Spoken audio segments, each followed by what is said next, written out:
It looks like there's 36 officials that are going to have their heads on the chopping block as accountability is looking to be sought after when it comes down to the burning down of the Bonhomme Richard. This has been unfolding as litigation continues on over the past year, as we saw over in San Diego. Flames were roaring as sailors and civilian personnel coming out to try and fight the fire to save the ship at all costs, as we saw fumes on the waterfront there going into the sky over Naval Base San Diego. This left a lot of people asking two questions. Who did it? Why did they do it? And I'll tell you guys, it got so crazy and people are trying to break this story. People were like, is this an attack? Is this something that we should be worried about? This is another big incident as far as domestic issues or foreign, right?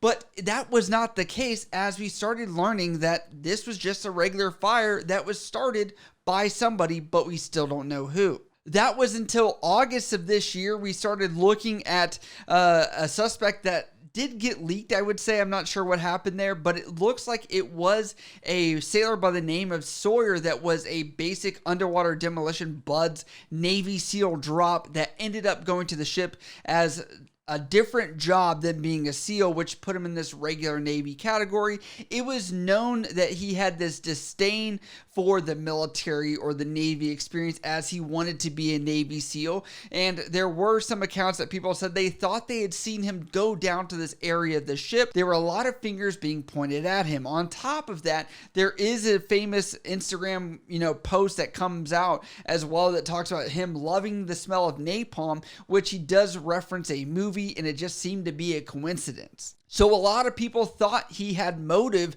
to do this. But on top of that, I want to say we have not heard a single ounce of information about that since that information came out. Now, it does seem in the New Military Times article, it talks about every single person that even looked at the Bonhomme Richard is being put up on the chopping block and is being looked at for some kind of litigation that could be coming towards them and maybe being thrown under the bus with everything that's going here. The Navy's command investigation into the fire that destroyed the amphibious assault ship Bonhomme Richard last summer stresses that failures to fight the fire lay across several commands and leadership levels. The shared blame can be found in the report's accountability section, which recommends disciplinary action against 36 Navy officials from the amphib's enlisted ranks up to the former 3-star head of Naval Surface Force Pacific. All told, 5 admirals are in Big Navy's crosshairs for failures that led to the Flat Top's loss. It says the investigation found that while the crew was not prepared to fight a fire while the ship was undergoing lengthy maintenance in San Diego on July 12, 2020, shore commands were also not ready to coordinate such an effort, and higher echelons failed to make sure such ducks were in a row before a junior sailor allegedly started the fire on purpose in a cargo hold. No single failure resulted in the loss of the ship, and thus accountability is not focused on any one individual, the report states. In some instances, there are errors of omission while others are marked with acts of commission. At the top list is Captain Gregory Thorman, the commanding officer of Bonhomme Richard, who is criticized in the investigation for failing to take charge when the ship was burning, but also for failing to ensure his crew and systems were up to snuff for such a nightmare scenario. The execution of his duties created an environment of poor training, maintenance, and operational standards that directly led to the loss of the ship, the report states. Captain Michael Ray Bonhomme Richard's XO is also listed because he was responsible for managing crew readiness, shipboard drills, and damage control exercises, among other tasks. His failure to execute these responsibilities directly led to the loss of the ship, the report states. And then Command Master Chief Jose M. Hernandez is accused of failing at his job because he occupies a significant role in every aspect of the ship's readiness and mission accomplishment, the report states. If you guys like this video, please make sure you guys hit the subscribe button. Some of you guys are still being unsubscribed. I don't know if it's alternative media news stuff, so again, I'm going to continue to push that because it just seems to be such a problem, and I'm not sure why. But please, if you're not already, I hope I've earned your sub. I appreciate it. Let's get back to the video. It does look like they're also going after the chief engineer, the command duty officer, which they did give a little bit of leeway, saying it was his first day on the job. What is interesting from this article, though, is it does say that the damage control assistant did make several reports saying that the crew was not ready to fight fires and was critical of this, yet those were not really acted upon, even though recommendations were given, it looks like, from this individual to say the crew needs more training, the crew needs to know how to do this better. And to give context, that's because there are people that are advisors to commanding officers and to the officer realm to say, these are things that we need to get better at. And so you can make recommendations, but the people above you are the ones that are held responsible if there are deficiencies. A senior enlisted chief from the engineering department is on the list because he left the ship without permission while his duty section was on and returned just prior to turnover. They're also looking to get Vice Admiral Richard Brown, which is retired, which commanded Naval Surface Force Pacific. And then also on top of that, we're also looking at Rear Admiral Scott Brown, Pacific Fleet Maintenance Officer. And on top of that, we're also looking over in Virginia. The counterpart of the Pacific Fleet is the U.S. Fleet Forces Command Rear Admiral William Green. And they're saying that he was responsible for the modernization and maintenance of their ships. So we're seeing this go even responsibly across the country. We are seeing everything from admirals down to the enlisted crew, which the report says that we will not shy away from putting accountability to everybody up and down that chain of command. And there's a lot of questions about that because over the past month, we've seen such a different tune that has been pretty much the most vocal piece of my channel in the past month is the Stuart Scheller situation, where he demanded accountability from senior generals and officials and looking to say we could have done better as far as the pullout from country. And on top of that, he went on to say, like, why is there not accountability held over there? And that's just been what I've seen echoed across social media and all these other things.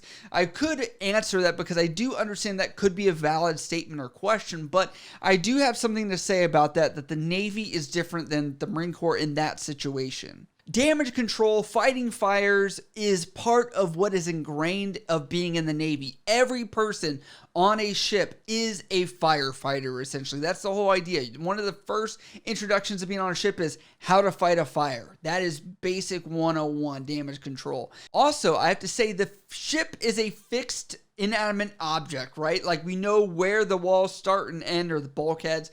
We are governed by documentation. We're governed by regulations. We are governed by the culture at which we conduct business. And what that means is, like, from those parameters that we have, we know what can happen within them, including fighting a fire, and we can train for that stuff.